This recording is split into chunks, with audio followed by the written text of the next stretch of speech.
नमस्कार प्यारे बच्चों, मैं नीरज शर्मा आपके अपने परिवार रोजगार विद अंकित में सभी का हार्दिक स्वागत करता हूं। प्यारे बच्चे, आशा करता हूं कि आप बहुत अच्छे होंगे।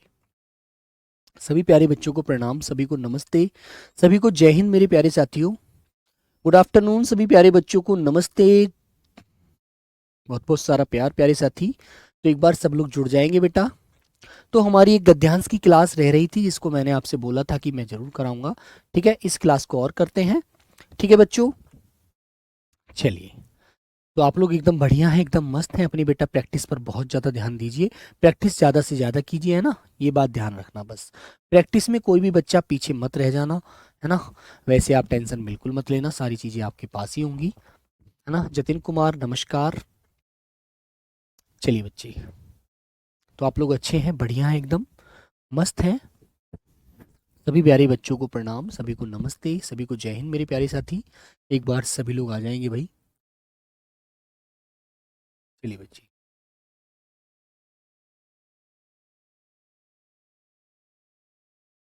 पंकज कुमार राजभर, कार्तिक सर, सावंत, पवन कुमार यादव, राखी उपाध्याय, राम राम, राधे राधे, आरती कुमारी, सभी को मेरे प्यारे बच्चों को प्रणाम, सभी को नमस्ते, सभी को जय हिंद बच्चों।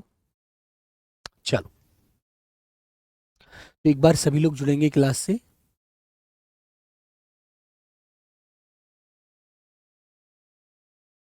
हाँ गौरव, आवाज एकदम ओके है, बढ़िया बच्चों। चलिए,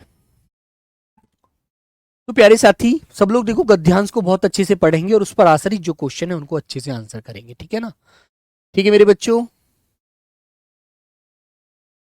आइए बच्चे, तो पहला क्वेश्चन ना पढ़ने से पहले, सॉरी, आपको गद्यांश ना पढ़ना, पहले आपको क्वेश्चन पढ़ना है। ठीक है भाई, कार्तिक, सौरभ, सभी लोग देंगे ध्यान एक बार।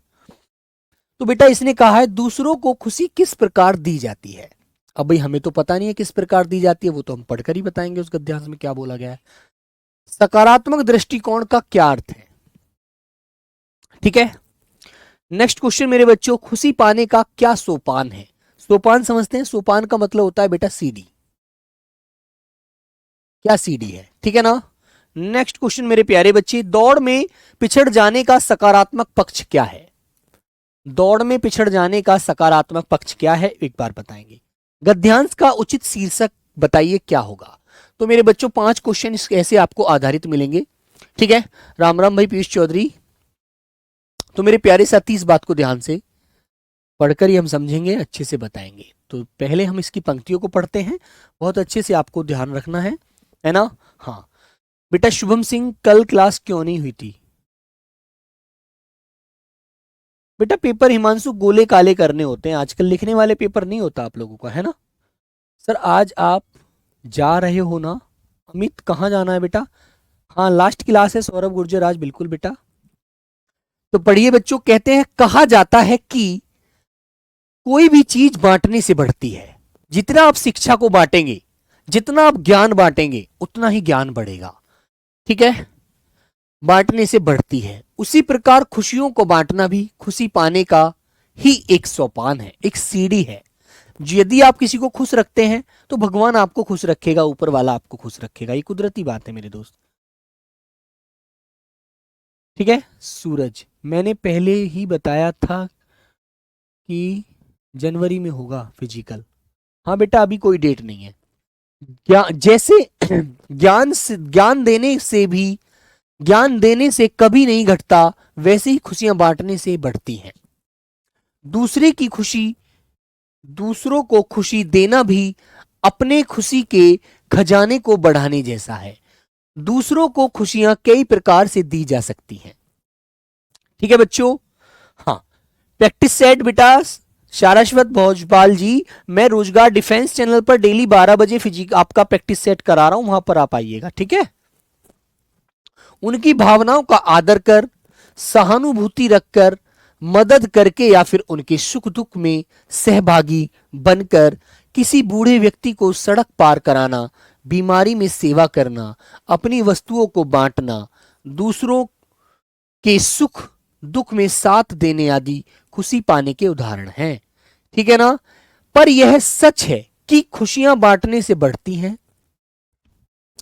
खुशी पाने के लिए जरूरी है सकारात्मक दृष्टिकोण को अपनाना। सकारात्मक दृष्टिकोण का अर्थ है हर दुख कष्ट परेशानी में भी कोई अच्छाई ढूंढ सकने की क्षमता। यदि हम होने वाली हर घटना का सकारात्मक पक्ष देखने की आदत डाल लें तो हर हाल में खुश रहने का मूल मंत्र हमारी मुट्ठी में होगा, मुट्ठी में आ जाएगा। यह खुशी पाने की पहली सीढ़ी या सोपान है। उदाहरण के लिए दौड़ में पिछड़ जाने का सकारात्मक पक्ष यह है कि हम और अधिक अभ्यास कर अपनी गति को बढ़ाएं। यदि हम दौड़ में हार जाते हैं, है ना, तो मेरे दोस्त याद रखना प्यारे बच्चों, हमें अपनी गति को और बढ़ाना चाहिए। हाँ बेटा, बिल्कुल सही बात है। भाटी सर ने अपना बिल्कुल बताया है कि अभी फिजिकल के लिए कोई भी अपडेट नहीं है, जनवरी में ही लगभग आपको मिलेगी डेट, है ना। और यह सोचकर निराश न हो कि हम दौड़ में पिछड़ जाएंगे, बल्कि यह सोचे कि कोई विशेषता हमें भी होगी जिससे हम आगे निकल सकते हैं। अब तुम्हें यह सोचना होगा, ठीक है ना बेटा। पीयूष, रचना वगैरह आपके पेपर में कोई पूछी नहीं गई, प्रीवियस पेपर में कोई नहीं पूछी गई, इसलिए आप बेफालतू में अपने सर पर वजन मत बढ़ाइए। मेरा यही आपसे एक वो है। तो मेरे दोस्त क्वेश्चन कहता है दूसरों की खुशी किस प्रकार दी जाती है? मदद करके, अनादर करके, कटुवाणी द्वारा, दुख देकर। तो यदि आप किसी की सहायता करते हैं, किसी की मदद करते हैं, तो वो व्यक्ति बहुत खुश होगा। आप उसको दूसरे को खुशी इस प्रकार दे सकते हैं, ठीक है मेरे बच्चे। आप अनादर करके, आप उसका अपमान करके कभी उसे खुशी नहीं दे सकते। मेरे बच्चे, कटुवाणी मतलब कड़वे वचन बोलकर आप उसे कभी खुशी नहीं दे सकते ना बेटा, दुख देकर आप उसे खुशी दे सकते। आपका फर्ज बनता है कि आप जिस लायक हैं उस लायक उसकी सहायता करें, उसकी मदद करें, ठीक है, मदद करें, तो जिससे बच्चों वह व्यक्ति खुश हो जाए आपसे, है ना, याद रखना। सकारात्मक दृष्टिकोण का क्या अर्थ होता है? जीवन का नियम, दुख में भी खुशी को तलाशना, मायूस होना, केवल स्वयं के प्रति सोचना। तो सकारात्मक का मतलब होता है यदि हमारे ऊपर पहाड़ भी टूट जाए, यदि हमें यह लगे कि अब जीवन हमारा बड़ा ही अंतिम चरण पर है, तो लेकिन हमें कभी भी हिम्मत नहीं हारनी चाहिए। हमें पूरी मेहनत के साथ उस पर कार्य करना चाहिए। हमें दुख में भी खुशी को तलाशना चाहिए, ठीक है मेरे दोस्त। हमें दुख में भी खुशी को तलाशना चाहिए और यह देखना चाहिए आखिर कहां हमारी कमी रही है, हम उस कमी को दूर करें, तभी आप सकारात्मक सोच सकते हैं। यदि आप से एक काम गलत हो गया और आपने ये सोच लिया कि यार अब तो मैं कर ही नहीं पाऊंगा, मेरे बस की बात नहीं है ना, तो मेरे दोस्त फिर आप सकारात्मक कहाँ हुए? आप तो नकारात्मक हो गए, आपके अंदर की ऊर्जा नकारात्मक हो जाएगी। एक बार कहते हैं ना कि जैसा सोचोगे वैसे हो जाओगे, इसलिए सकारात्मक सोचो, सकारात्मक रहो। Answer number B. Next question मेरे बच्चे, खुशी पाने का क्या सोपान है? परेशानियों को देख भागना। यदि आप परेशानी आपके सामने आ गई, यदि आप उन्हें देख करके भाग जाते हैं तो आप अपने जीवन में खुशी पा सकते हैं। भाग्य को कोसकर आप खुशी पा सकते हैं कि मेरी किस्मत में नहीं था, मेरी तो किस्मत ही खराब है, ऐसे पा सकते हैं। परेशानियों का सकारात्मक पक्ष देखना या समय पर छोड़ देना। बताइए बच्चों। तो मेरे दोस्त, हर व्यक्ति के अंदर वो ताकत, वो जज्बा, वो जुनून होता है कि यदि वो परेशानियों का सकारात्मक पक्ष देखेगा, उनमें से कुछ अच्छी चीज निकालेगा, तो वो अपना खुशी पाने का तरीका ढूंढ लेगा, सीढ़ी ढूंढ लेगा निकलने की उससे, ठीक है बच्चे। हाँ, तो मेरे प्यारे बच्चों, आंसर क्या होता है बेटा? आपका आंसर होगा ऑप्शन नंबर सी, कि वो परेशानियों में सकारात्मक भाव सोचे, सकारात्मक ऊर्जा अपने अंदर रखे, जो नकारात्मक बातें उसके अंदर आ रही हैं उनको बिल्कुल नजरअंदाज कर दे, तभी वो बच्चों खुशी पा सकता है। ओके प्यारे बच्चों, वेरी गुड। नेक्स्ट क्वेश्चन मेरे बच्चे, दौड़ में पिछड़ जाने का सकारात्मक पक्ष क्या है? मान लीजिए आप दो लड़के दौड़ रहे हैं, ए और बी।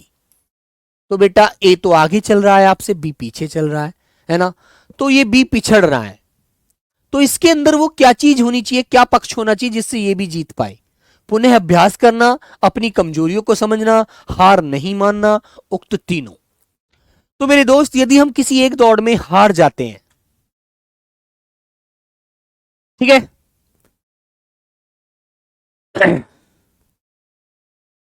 ठीक है, हार जाते हैं तो हमें पुनः अभ्यास करना चाहिए, पुनः प्रैक्टिस करनी चाहिए, अपनी कमजोरियों को सोचना चाहिए आखिर मैंने क्या गलती की थी जो मैं इस दौड़ को हार गया, और हार नहीं मानना चाहिए। उक्त तीनों आंसर इसके लिए राइट होते हैं बेटा। यदि ये सोच आप अपने अंदर जन्म ले लेंगे, अपनी सुंदर ये सोच बना लेंगे, तो फिर आपको दुनिया में कोई हराने वाला नहीं हो सकता, है ना मेरे प्यारे बच्चों। डी आंसर आप लॉक करेंगे और आगे बढ़ जाएंगे। गद्यांश का उचित शीर्षक क्या है? अब शीर्षक बेटा उसे कहते हैं जिसके ऊपर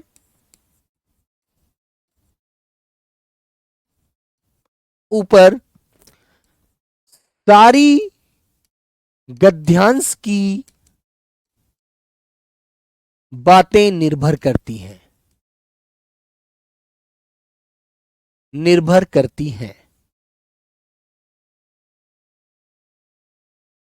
ठीक है ना, उसे कहते हैं। तो मेरे दोस्त, जीवन के प्रति सकारात्मक दृष्टिकोण, जीवन वृत्तांत या जीवन का रहस्य या जीवन की पहेली। तो मेरे दोस्त इसका आंसर है जीवन को हमें कैसे जीना चाहिए, कैसे हम अपने अंदर एक सकारात्मक ऊर्जा का वहन करना चाहिए। तो ये वाला आंसर ए जो होगा, ये प्यारे बच्चों बिल्कुल राइट आंसर होगा आपका ये वाला, ठीक है ना। ये बेटा ध्यान रखेंगे, ये गद्यांश का शीर्षक है। ओके, अब चलते हैं दोस्तों, ये पांचों क्वेश्चन का आंसर आपने दिया, बहुत अच्छी बात है। नेक्स्ट क्वेश्चन मेरे प्यारे साथी, इस क्वेश्चन से पहले आप इसके ऊपर जो आश्रित क्वेश्चन दिए हुए हैं उन्हें पढ़िएगा। कहते हैं हमारे मंदिर, मस्जिद, गुरुद्वारे या चर्च किसका प्रमाण है? किसका प्रमाण है बेटा, किसका ये रिजल्ट है, किसका ये नतीजा है? तो ये आपको बताना होगा। Very good. एक उत्तर भारतीय और एक दक्षिण भारतीय के बीच कौन सी दीवार है? तो बेटा उत्तर भारतीय और दक्षिण भारतीय के बीच, ठीक है, कौन सी दीवार है वो आपको जानना है। नेक्स्ट क्वेश्चन बेटा, सभी भारतीयों ने एक साथ होकर क्या किया? पूजा पाठ किया, देश में आजादी लाए, सबकी भलाई की, या धार्मिक अंधविश्वास लाए? तो वो भी हम पता करेंगे भी पढ़कर ही। भारत में किसका महत्व अधिक है? भ्रष्टाचार का, सेवा त्याग और दान का, जाति प्रथा का, या मानवीयता का? उपरोक्त गद्यांश का शीर्षक क्या होगा बेटा, ये आपको बताना है अब पढ़ करके।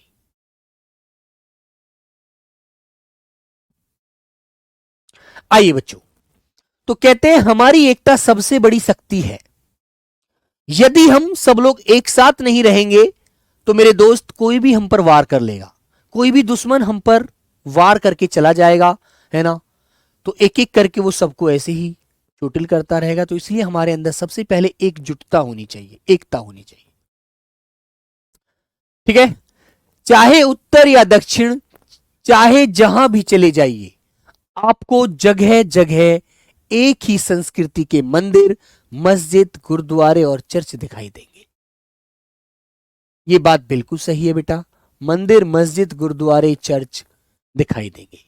उत्तर भारत के लोगों का जो स्वभाव है, जीवन को देखने की उनकी जो दृष्टि है, वही स्वभाव और दृष्टि दक्षिण वालों की है, ठीक है बच्चों। भाषा की दीवार टूटते ही एक उत्तर भारतीय और एक दक्षिण भारतीय के बीच कोई भेद नहीं रह जाता, ठीक है। जो भाषा की जो दीवार होती है उसी से हम डिफाइन कर पाते हैं कि ये उत्तर का है, ये दक्षिण का व्यक्ति है ना। इस तरह की संस्कृति का हम ज्ञान कर पाते हैं, और वे आपस में एक दूसरे के बहुत करीब आ जाते हैं। असल में भारत की भाषा की दीवार के आर पार बैठे हुए भी वे एक ही हैं। वे एक धर्म के अनुयायी और संस्कृति की एक ही विरासत के भागीदार हैं। उन्होंने देश की आजादी के लिए एक होकर लड़ाई लड़ी। धार्मिक विश्वास की एकता मनुष्य की सांस्कृतिक एकता को पुष्ट करती हैं। अनेक सदियों से हिंदू मुसलमान साथ रहते आए हैं, और इस लंबी संगति के फलस्वरूप उनके बीच संस्कृति और तहजीब की बहुत सी समान बातें पैदा हो गई हैं, तो उन्हें दिनों दिन आपस में नजदीक लाती जा रही हैं। इसलिए तो भारत में सेवा त्याग और दान का महत्व है। ठीक है मेरे बच्चों, तो आंसर आपको देना है सभी को बड़े अच्छे से। तो मेरे प्यारे बच्चे, हमारे मंदिर, मस्जिद, गुरुद्वारे या चर्च किसका प्रमाण है? कट्टरता का, अंधविश्वास का, रूढ़िवादिता का या एकता का? तो भाई आपने पढ़ा कि हर जगह मंदिर, मस्जिद, चर्च, गुरुद्वारे सब एक जैसे हैं, सिर्फ एक दीवार है तो भाषा की, चाहे उत्तर की है चाहे दक्षिण, बीच में जो भाषा आ रही है वो सब दीवार को टूटते ही सब कुछ एक हो जाएगा, एक है। तो मेरे दोस्त, एकता इसका आंसर होता है, एकता। आंसर नंबर डी वाला किसका प्रमाण है बच्चों? ये एकता का। अगला क्वेश्चन मेरे प्यारे बच्चे, ये कहता है एक उत्तर भारतीय और एक दक्षिण भारतीय के बीच कौन सी दीवार है? अपनों की, चीन की, अंधविश्वास एवं रूढ़ियों की या भाषा की? तो आपने पढ़ा था दूसरी तीसरी पंक्ति में कि हमारे बीच में कोई अंतर नहीं है, सिर्फ और सिर्फ एक भाषा की दीवार आ रही है जो इधर उत्तर और दक्षिण में उसको बांट रही है। तो मेरे बच्चों आंसर करेंगे, क्या है आंसर आपका? बोलो भाई, सभी लोग आंसर करिए बच्चे।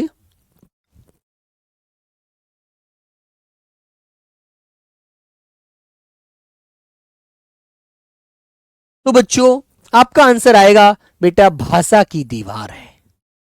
किसकी दीवार है? भाषा की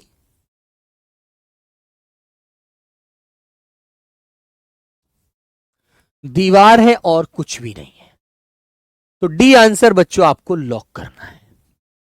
क्वेश्चन नंबर 8, सभी भारतीयों ने एक साथ होकर क्या किया? पूजा पाठ, देश में आजादी लाए, सबकी भलाई की, धार्मिक अंधविश्वास लाए। बताओ बच्चों, सभी भारतीयों ने एक साथ होकर क्या किया? पूजा पाठ, देश की आजादी, सबकी भलाई या धार्मिक अंधविश्वास? बताइए बच्चों।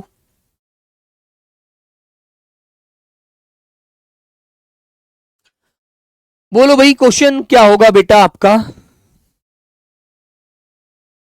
तो आपने पढ़ा कि भारतीयों ने एक साथ होकर देश को आजाद किया था। जो देश पहले गुलाम था, सबसे पहले उस पर बेटा मुस्लिम शासन हुआ करता था, फिर दिल्ली सल्तनत में अलग अलग राजा आए, है ना, फिर उसके बाद मुगल काल आया, फिर मुगल काल के लगभग 1600 ईस्वी में ईस्ट इंडिया कंपनी की स्थापना हुई, और फिर अंग्रेजों का राज रहा जो 1947 तक रहा।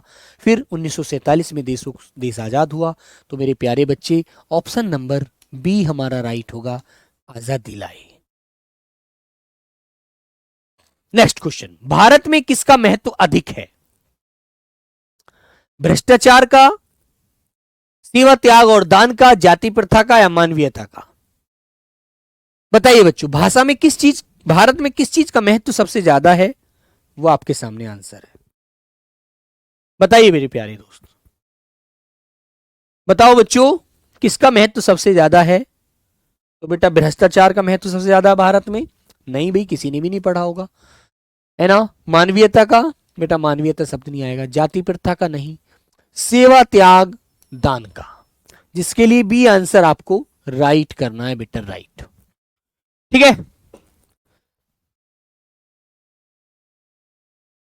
ठीक है बच्चों। बेटा लेवल यही रहता है, लेकिन बस थोड़ा सा गद्यांश बड़ा कर देता है वो, बड़ा पढ़ने के लिए। ठीक है रोहित, उपरोक्त गद्यांश का शीर्षक क्या हो सकता है? बंधुत्व और सहानुभूति, वैदिक संस्कृति, इस्लामिक संस्कृति या इनमें से कोई नहीं? बताओ बच्चों, उपरोक्त गद्यांश का शीर्षक क्या है? तो गद्यांश में सारी बातों को पढ़ने के बाद हमें जो पता लगा, भाईचारा, सहानुभूति सबसे ज्यादा मिली वहां पर। ठीक है, तो क्वेश्चन नंबर 10 का आंसर जो होगा वो आपके सामने है मेरे बच्चों। ना तो इस्लामिक संस्कृति को महत्व दिया, ना वैदिक संस्कृति को, वहां पर सिर्फ ऑप्शन नंबर ए का महत्व मिला, बंधुत्व एवं सहानुभूति का। सब लोगों में एकता होनी चाहिए, सब लोग एक साथ रहें, सब भाईचारे से रहें, तो तभी हमारा कल्याण है, याद रखिए। क्वेश्चन नंबर 10 का आंसर ए। अब बच्चों नेक्स्ट गद्यांश आपके सामने है। ये बेटा सिर्फ आपको, ऐसा नहीं है कि ये कुछ भी मिल जाएगा आपको, लेकिन वो एग्जामिनर कहीं से कुछ भी दे सकता है, इसलिए आप ये ना सोचना कि गद्यांश आपको इन दोनों क्लासों से ही मिलेगा। सिर्फ ये तो हमें गद्यांश करने का तरीका होना चाहिए बस, उसको पढ़कर वहीं से आंसर छांटना है। इसमें ऐसा कुछ नया नहीं है जो कोई भी आपको अलग से दे देगा, ठीक है। तो मानव जाति को और वन्य जीवधारियों को लेकर एक अध्ययन से हमारा, तो पहले इसके ऊपर आश्रित जो क्वेश्चन होते हैं उन्हें आप पढ़िएगा। कहते हैं मानव जाति को महत्व देने में किसका योगदान है? मानव जाति को महत्व देने में किसका योगदान सर्वाधिक है, सबसे ज्यादा है, वो आपको बताना है, ठीक है। शारीरिक शक्ति का, परिश्रम का, विवेक और विचारों का, मानव सभ्यता का। नेक्स्ट क्वेश्चन आता है बेटा, विचारों की पूंजी में शामिल नहीं है उत्साह, विवेक, तर्क और बुद्धि। हाँ बेटा, अभी हिंदी का कोर्स तो कंप्लीट हो गया है। मानव ने जन्म दिया है, बालक को, मानव सभ्यता को, प्रकृति को, इनमें से कोई नहीं। 5 नंबर आते हैं गद्यांश के, बहुत बढ़िया। यदि मनुष्य में कुप्रवृत्तियां समझते हैं, गंदी आदतें, गंदे विचार का जन्म होगा, तब मनुष्य की स्थिति क्या होगी? ठीक है, हाँ। गद्यांश का शीर्षक क्या है बेटा? उपयुक्त, वो आपको बताना होगा। पूरा गद्यांश पढ़कर ही वो क्लियर होता है कि इसमें किस चीज को आधारित, किस चीज पर ये आधारित पंक्तियां थी। तो आइए मेरे प्यारे बच्चे, नेक्स्ट पढ़ते हैं। बहुत ध्यान से आप लोगों को पढ़ना है और आंसर करना है एक बार। कहते हैं मानव जाति को अन्य जीवधारियों से अलग करके महत्व प्रदान करने वाला जो एकमात्र गुरु है, वह है उसकी विचार शक्ति।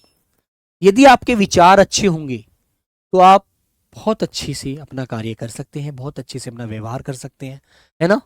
मनुष्य के पास बुद्धि है, विवेक है, तर्क शक्ति है, अर्थात उसके पास विचारों की अमूल्य पूंजी है। अपने सुविचारों की नींव पर ही आज मानव ने अपनी श्रेष्ठता की स्थापना की है कि मानव सबसे श्रेष्ठ है। यह बात कैसे पता लगती है? वरना जीव जानवर भी तो एक प्राणी होते हैं, है ना।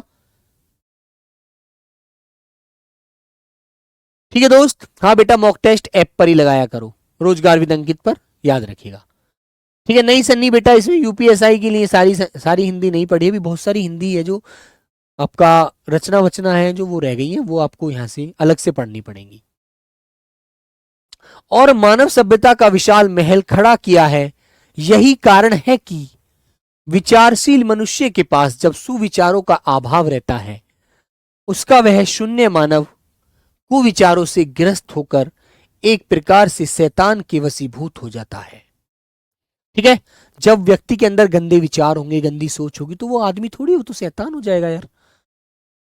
मानवीय बुद्धि जब सद्भावों से प्रेरित होकर कल्याणकारी योजनाओं में प्रवृत्त रहती है, तो उसकी सदस्यता का कोई अंत नहीं होता।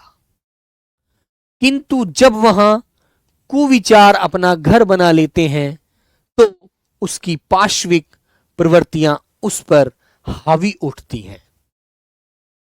ठीक है, हिंसा और पापाचार का दानवी साम्राज्य इस बात का घोतक है कि मानव की विचार शक्ति जो उसे पशु बनने से रोकती है, उसका साथ देती है। ठीक है बच्चों, तो ये बात आपने जानी, ये बात आपने समझी, ठीक है ना। इसलिए अपना विचारधारा अच्छी रखिएगा, अच्छे विचारों का संग्रह कीजिएगा। तो बेटा बताएंगे मानव जाति का महत्व देने में किसका योगदान ज्यादा है? शारीरिक शक्ति का, परिश्रम का, विवेक और विचारों का, मानव सभ्यता का। बताइए मेरे बच्चे, क्वेश्चन आपके सामने है, सब लोग आंसर दीजिए और बताएंगे अच्छे से आंसर क्या होगा, राइट आंसर आपका। बताओ भाई, किसका योगदान सबसे ज्यादा है? आपने पढ़ा, आपने जाना और आपने समझा, तो आप बताइए आंसर। तो मानव जाति को महत्व देने में सबसे ज्यादा जो योगदान है बेटा, वो उसके विवेक और विचारों का है।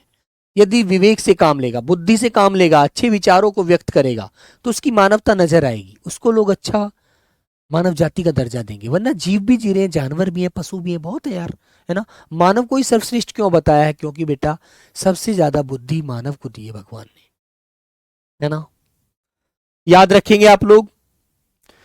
अगला क्वेश्चन, विचारों की पूंजी में शामिल नहीं है, क्या शामिल नहीं है बेटा? आपने पढ़ा था, आप आंसर दीजिए। बोलो बच्चों। विचारों की पूंजी में शामिल नहीं है, तो क्या नहीं है दोस्त? आपका आंसर होगा क्या? एक बार बताइए।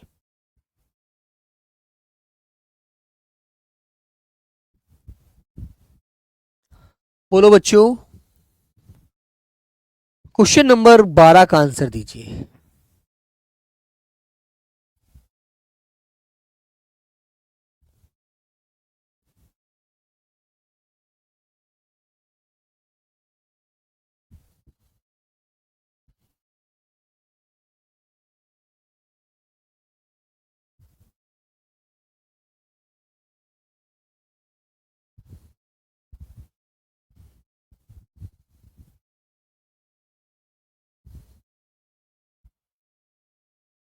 क्वेश्चन नंबर 12 का आंसर,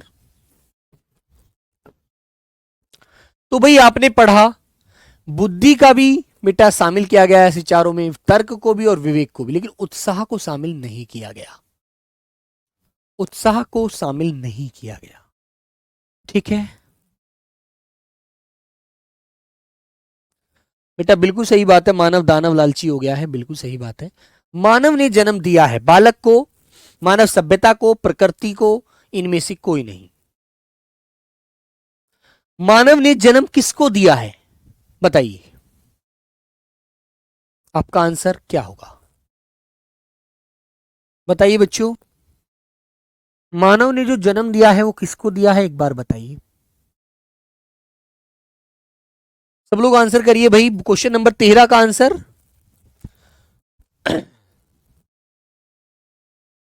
बेटा मानव ने जो जन्म दिया है वो मानव सभ्यता को दिया है। ठीक है, मानव सभ्यता को।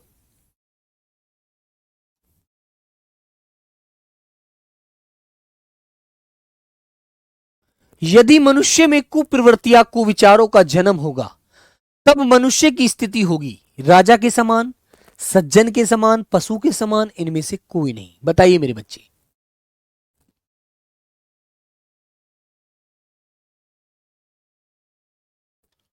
बोलो बच्चों, यदि मनुष्य में कुप्रवृत्तियां, उसकी गंदी सोच, गंदे विचार होंगे, तो मनुष्य किस चीज, मनुष्य की स्थिति होगी कैसी? राजा के समान होगी क्या? है, राजा के समान होगी बेटा? नहीं। सज्जन व्यक्ति के समान होगी? नहीं, वो पशु जानवर के समान है।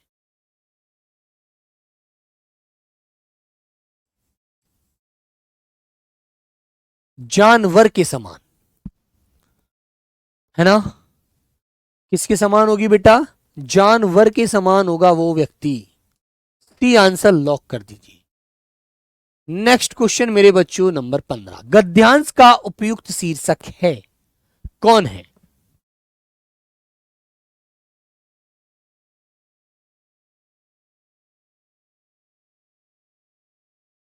हाँ बताइए भाई, गद्यांश का उपयुक्त शीर्षक क्या है? मनुष्य का गुरु, विवेक शक्ति, दानवी शक्ति, या इनमें से कोई नहीं।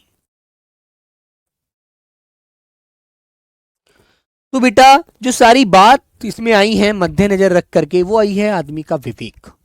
आदमी को विवेक रखना चाहिए, है ना? जो भी कार्य करे वो बुद्धि से करे, दिमाग लगाए।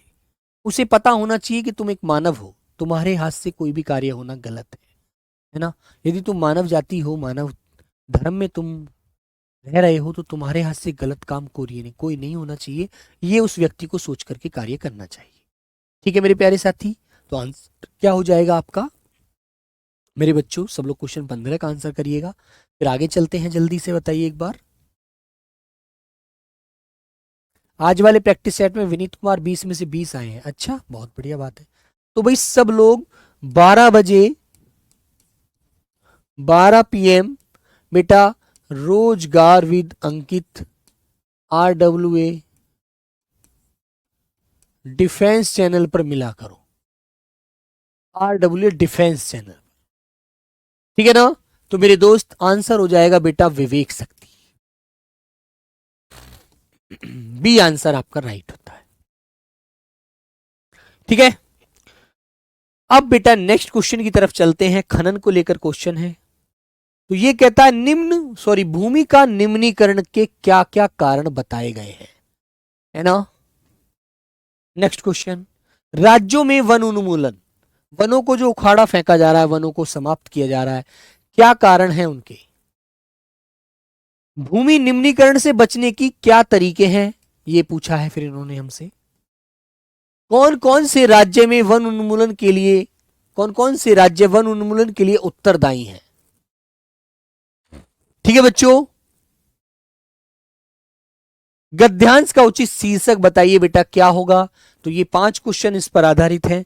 आइए बच्चे एक बार पढ़िएगा और अच्छे से आंसर कीजिएगा। मैं थोड़ा जूम कर देता हूं इसको।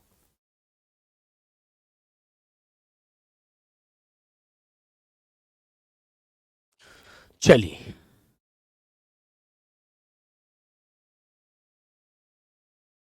बस ठीक है, एक बार ध्यान से पढ़िए। कहते हैं खनन के बाद, बेटा खनन के बाद खाद्यान्नों वाले स्थानों को गहरी खाइयों और मलबे के साथ खुला छोड़ दिया जाता है। भाई कहीं से मिट्टी उठाई और मिट्टी उठाकर उस स्थान को, गहरी जो खाई हो जाती है उसे यूं ही छोड़ दिया जाता है मलबे के साथ, है ना। खनन के कारण झारखंड, छत्तीसगढ़, मध्य प्रदेश और उड़ीसा जैसे राज्यों में वन उन्मूलन भूमि निम्नीकरण का कारण बना है। ठीक है ना। किसके कारण बना है बच्चों? खनन के कारण। यदि इन देखो, आपको एक बात तो अच्छे से पता है, इन राज्यों में खनन बहुत ज्यादा होता है, तो जहां से कुछ भी खनन किया फिर उसको यूं ही छोड़ दिया जाता है, तो उससे भैया वन उन्मूलन, वन खत्म हो रहे हैं, भूमि कम होती जा रही है, निम्नीकरण हो रहा है। तो ये आपको बताया गया है। गुजरात, राजस्थान, मध्य प्रदेश और महाराष्ट्र में अति पशु चारण, पशु घूमे फिर रहे हैं, पशु बहुत ज्यादा है वहां पर, ठीक है ना, निम्नीकरण का मुख्य कारण है। मुख्य कारण क्या बताया है बच्चों? बेटा अवसर सीरीज यहां थोड़ी चल रही है विनीत कुमार, अवसर सीरीज तो बेटा जीडी वाली है, वो तो खत्म पहले हो गई। मुख्य कारण बताया बेटा पशु चारण इन राज्यों में। पंजाब, हरियाणा और पश्चिमी उत्तर प्रदेश जैसे राज्यों में अधिक सिंचाई भूमि निम्नीकरण के लिए उत्तरदायी है, कि यहां पर पैदावार, जो भूमि में सिंचाई ज्यादा की जाती है, पानी वानी ज्यादा हो रहा है, इस वजह से भूमि निम्नीकरण के लिए उत्तरदायी है ये राज्य भी। कौन कौन से? तो पंजाब, हरियाणा और पश्चिम उत्तर प्रदेश। ठीक है बच्चों। और राजस्थान, मध्य प्रदेश, महाराष्ट्र में पशुओं का चारण बहुत ज्यादा है गुजरात क्षेत्र में, इसलिए यहां पर भूमि का निम्नीकरण इस कारण हो रहा है ना। अति सिंचन से उत्पन्न जलाक्रांतता भी भूमि निम्नीकरण का मुख्य कारण है, जिससे मृदा में लवणीयता और क्षारीयता बढ़ जाती है। अधिक पानी भरा रहता है तो ये स्थिति बन जाती है। खनिज प्रक्रियाएं जैसे सीमेंट उद्योग में बहुत अधिक मात्रा में वायुमंडल में धूल विसर्जित होती है। जब इसकी परत भूमि पर जम जाती है तो मृदा की जल सूखने की प्रक्रिया अवरुद्ध हो जाती है। जब इसकी परत भूमि पर जम जाती है तो भूमि जल को अवशोषित नहीं कर पाती। पिछले कुछ वर्षों से देश के विभिन्न भागों में औद्योगिक जल निकास से बाहर जाने वाला अपशिष्ट पदार्थ, जो वेस्ट है, अपशिष्ट पदार्थ भूमि और जल प्रदूषण का मुख्य कारण मुख्य स्रोत है। भूमि निम्नीकरण की समस्याओं को सुलझाने के कई तरीके हैं। वन रोपण और चारागाहों का उचित प्रबंधन इसमें कुछ हद तक मदद कर सकते हैं। पेड़ों की रक्षक मेखला, पशु चारण नियंत्रण, पशुओं को खुला ना छोड़ा जाए, ठीक है, और रेतीले टीलों और कांटेदार झाड़ियां लगातार स्थिर बनने की प्रक्रिया, वो बढ़े ना, उनको स्थिर रहनी चाहिए, ठीक है, बनने की प्रक्रिया से भी भूमि कटाव को रोकथाम की जा सकती है। बंजर भूमि के उचित प्रबंधन, खनन नियंत्रण और औद्योगिक जल को परिष्करण के पश्चात विसर्जित करके जल और भूमि प्रदूषण को कम किया जा सकता है। तो ये बात प्यारे बच्चों आपने पढ़ी, आपने जानी, आप बताएंगे राइट आंसर। ठीक है बेटा कंबाइंड पीडीएफ बनवा दी जाएगी धर्मवीर जी याद किया जा सकता है। तो मेरे प्यारे बच्चों निम्नीकरण के क्या क्या कारण हैं बताइए। बेटा खनन, अति पशुचारण, वनों की कटाई, अधिक सिंचाई। बताइए बच्चों राइट आंसर क्या होगा इस क्वेश्चन का। सारा गद्यांश आपने पढ़ा और जाना मेरे बच्चे कि निम्नीकरण जो हो रहा है वो क्या क्या कारण हो रहे हैं, क्या क्या चीजों से उन पर प्रभाव पड़ रहा है, वन कम होते जा रहे हैं, सॉरी भूमि कम होती जा रही है, आप बताएंगे। तो ये सारी बातें आपने इस गद्यांश में पढ़ी थी।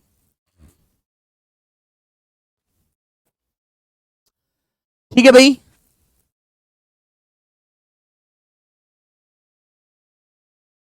ठीक है बच्चों।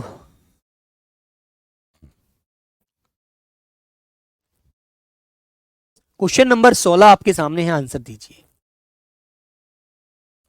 तो बेटा खनन, अति पशुचारण, वनों की कटाई, अधिक सिंचाई, जो बहुत सारी चीजों को भूमि पर प्रभाव डाल रही है ना, उसके लिए उपयुक्त सभी आंसर होता है हमारा राइट। सभी से प्रभाव पड़ रहा है, बहुत अच्छी बात। सभी भूमि को कम करने में लगे हुए हैं। नेक्स्ट क्वेश्चन, राज्यों में वन उन्मूलन के कारण क्या है? जनसंख्या वृद्धि, अति खनन, सरकारी नीतियां या परिवेश। तो वनों को जो खत्म किया जा रहा है, उखाड़ फेंका जा रहा है, उसके पीछे कारण क्या है? एक बार सभी लोग क्वेश्चन नंबर 17 का आंसर देंगे।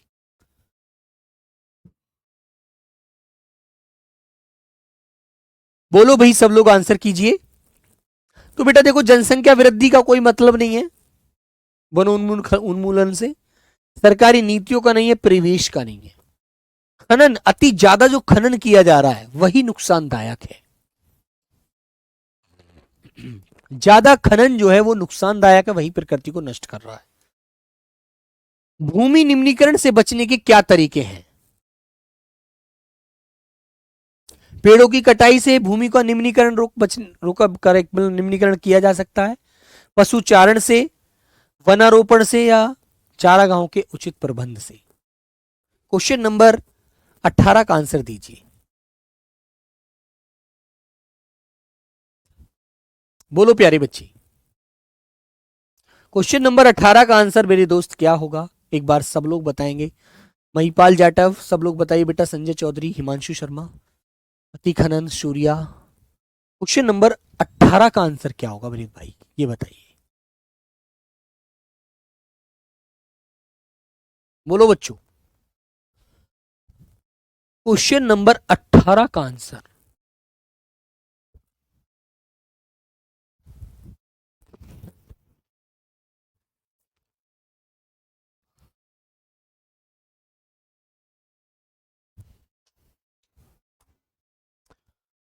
हाँ, रोहित कुमार, शालिनी, आंसर आया है। तो आंसर होगा मेरे बच्चों सी, वनारोपण। वृक्ष, ये वनों को रोपा जा रहा है, पानी छोड़ा जा रहा है ना, चारागाहों को उचित प्रबंध करना, इनसे बेटा भूमि का निम्नीकरण रोका जा सकता है। तो सी आंसर प्यारे बच्चों राइट हो जाएगा। क्वेश्चन नंबर नेक्स्ट, कौन कौन से राज्य वन उन्मूलन के लिए उत्तरदायी हैं? तो मेरे प्यारे बच्चे, आपने यहां पढ़ा था ना कि भाई झारखंड, छत्तीसगढ़, मध्य प्रदेश, उड़ीसा जैसे राज्यों में वन उन्मूलन भूमि निम्नीकरण का कारण बना हुआ है। ठीक है, तो मेरे प्यारे साथी आंसर करेंगे आप लोग। कौन सा आंसर होगा आपका राइट? क्वेश्चन नंबर 19 का आंसर सब प्यारे बच्चे बताएंगे एक बार राइट आंसर मेरे भाई। ऐसे ही बेटा आंसर करना है आपको मोहित तोमर। तो बच्चों आंसर होगा ऑप्शन नंबर बी वाला।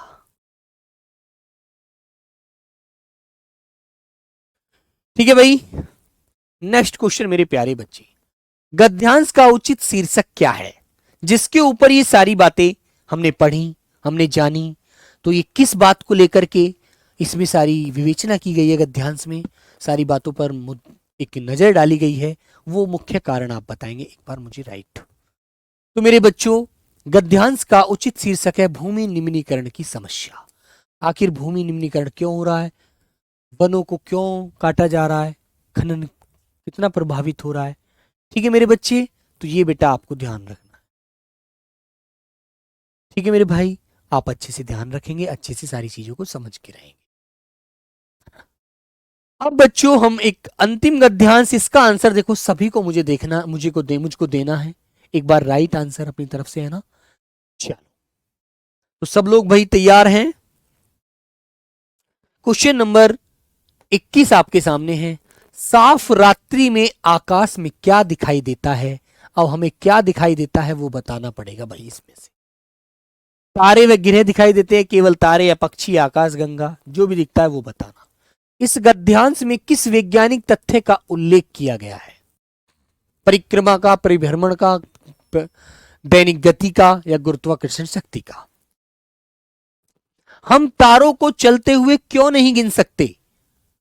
क्योंकि वे हमसे दूर हैं, क्योंकि वे टिमटिमाते हैं, गुरुत्वाकर्षण शक्ति से वे स्थिर रहते हैं, धार्मिक अंधविश्वास है। पृथ्वी एवं अन्य ग्रह किसके चारों ओर चक्कर लगाते हैं? बेटा आपने खूब अच्छे से पढ़ा है ज्योग्राफी में, तो आप अच्छे से आंसर भी देंगे। और मेरे बच्चों अंतिम क्वेश्चन है कि उपरोक्त गद्यांश का उचित शीर्षक क्या होगा? ठीक है, वेरी गुड, समझ में आई बात। अब आइए बेटा मैं आपके सामने गद्यांश पढ़ता हूं और आंसर आपको देता हूं। आप मुझे आंसर देने के लिए तैयार हो जाना। थोड़ा सा जूम कर दिया मैंने। चलिए, ये कहता है साधारण तौर पर जब हम साफ रात्रि में आकाश की ओर देखते होंगे तो हमें दूर दूर तक हजारों तारे टिमटिमाते हुए दिखाई देते होंगे। जब हम देखते हैं तो लगता है तारे टिमटिमा रहे हैं, है ना। बिल्कुल, उन्हें देखकर लगता है कि जैसे किसी ने उन्हें आकाश की काली पृष्ठभूमि पर चिपका रखा है। कई बार हमें आश्चर्य होता है कि वे हर रात एक ही जगह कैसे बने रहते हैं, गिर क्यों नहीं जाते। लेकिन कुछ वैज्ञानिक तथ्य हैं बेटा जतिन कुमार, मेहनत करेंगे तो सब कुछ अच्छा होगा मेरे प्यारे बच्चे। वैज्ञानिक तथ्य तो यह है कि तारे वास्तव में एक जगह स्थिर नहीं रहते। जिस प्रकार पृथ्वी तथा अन्य 8 ग्रह सूर्य के चारों ओर अपने पथ पर चलते रहते हैं, मतलब घूमते रहते हैं, वे भी उसी प्रकार अपने पथ पर धीरे धीरे चलते रहते हैं। हमें लगता है कि तारे एक ही जगह स्थिर हैं क्योंकि हम उन्हें चलते हुए नहीं देख सकते हैं। इसका कारण यह है कि वे हमसे हजारों हजार किलोमीटर दूर हैं। जब वे चलते हुए भी होते हैं तब भी ऐसा लगता है कि वे एक ही जगह हैं। इसके अतिरिक्त एक शक्ति है जिसे हम गुरुत्वाकर्षण शक्ति कहते हैं।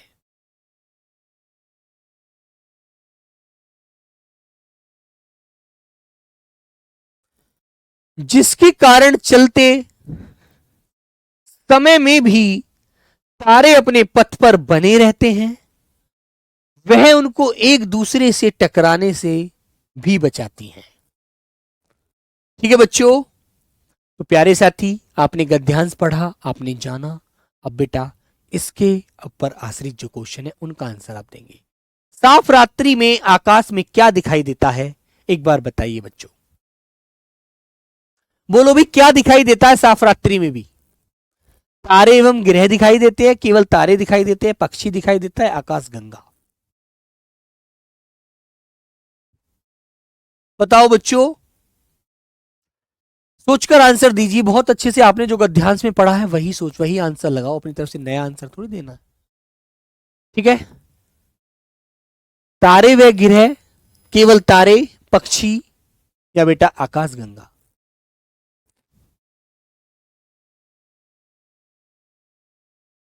बोलो बच्चों,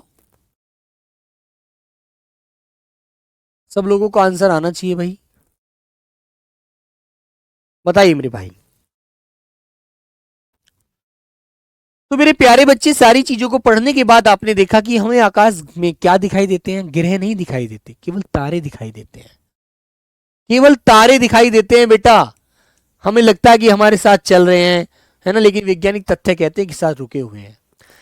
इस गद्यांश में किस वैज्ञानिक तथ्य का उल्लेख किया गया है? परिक्रमा, परिभ्रमण, दैनिक गति, गुरुत्वाकर्षण शक्ति। तो आपने सारा निचोड़ यहां पर पढ़ा था कि जिसे हम गुरुत्वाकर्षण शक्ति कहते हैं, सारी प्रक्रिया जो हुई थी, ये बेटा वैज्ञानिक तथ्य से जो चली थी बात।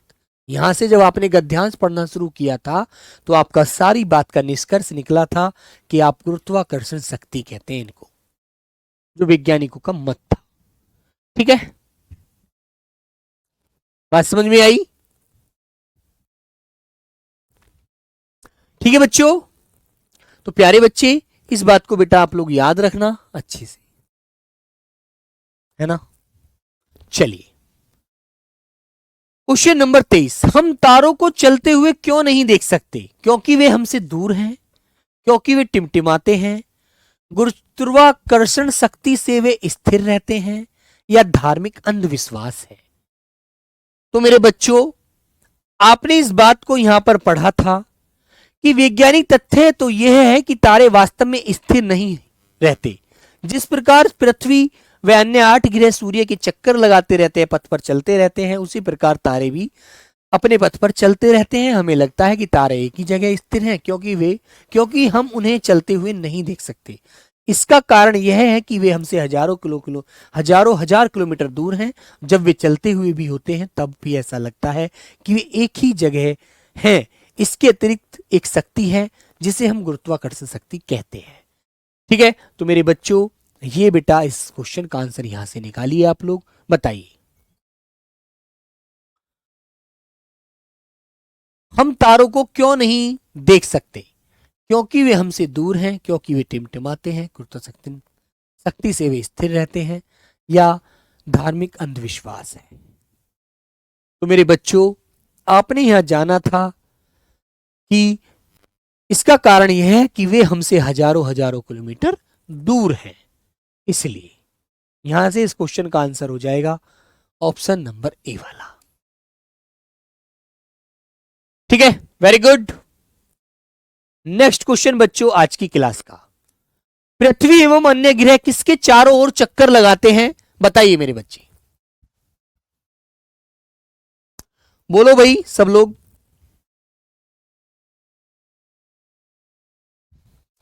तो भैया पृथ्वी विश्व के चक्कर लगाते हैं, सूर्य के, चांद के, धरती के? बोलिए, अच्छे से आंसर कीजिए।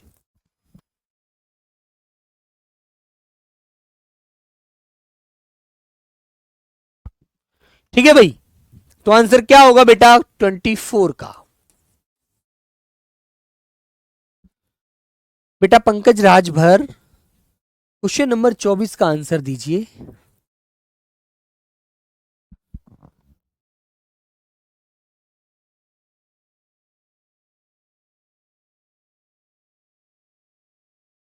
तो बच्चे ऑप्शन नंबर बी वाला आपका राइट आंसर होता है, जो आपको लॉक करना है।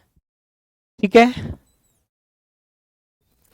आज की क्लास का अंतिम क्वेश्चन मेरे बच्चों आपके सामने, उपरोक्त गद्यांश का क्या शीर्षक हो सकता है? एक बार सोच करके बताइए।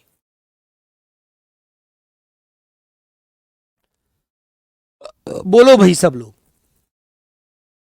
विज्ञान एक चमत्कार, आकाश के तारे, तारे और हम, आकाश के वैज्ञानिक तथ्य।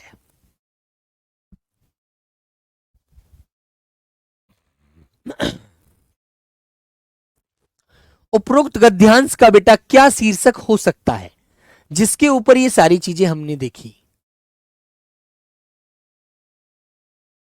तो बच्चों आपने यहां जाना